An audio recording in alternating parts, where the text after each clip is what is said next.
What are you looking at? Yes, what are you looking at as you stand there on stage singing an aria in a recital setting? No set, no costumes, no props, just yourself. What are you looking at? And what do you want us to see?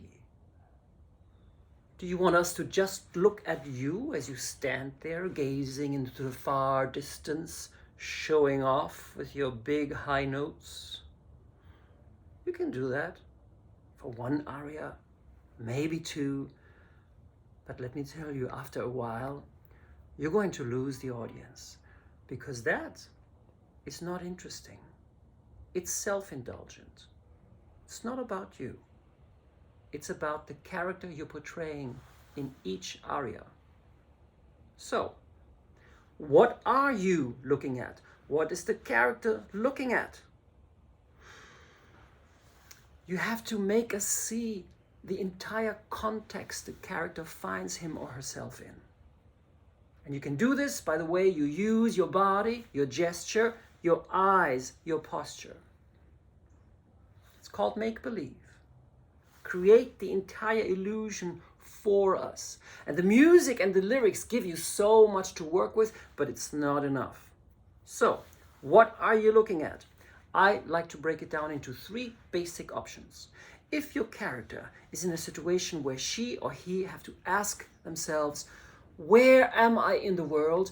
I have a solution that I need to find. I need to find an answer to the big question of me in the universe. The eyes have to go slightly up towards the universe, divinity, God, whatever you want to call it.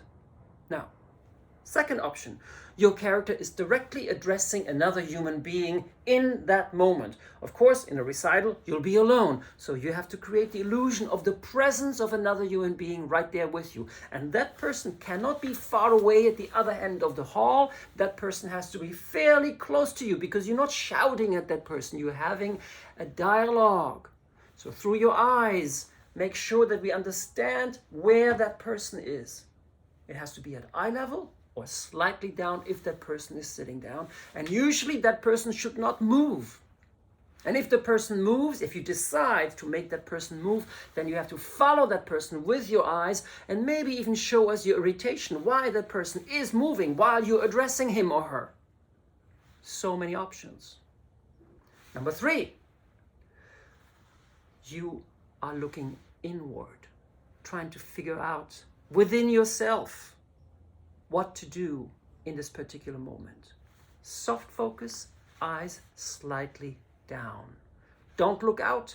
Let us look at you as you're looking within. Between those 3 options, you can move around as the situation changes. But you have to play with it and be conscious and make very specific decisions. The music and the lyrics will tell you where your character is at in any given moment. That's how you create the illusion.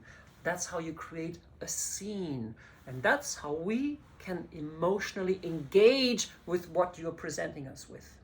And by the way, when you're on stage, everything is music. So don't announce it. Don't announce that you're singing. Let it happen. Make us forget that it's music.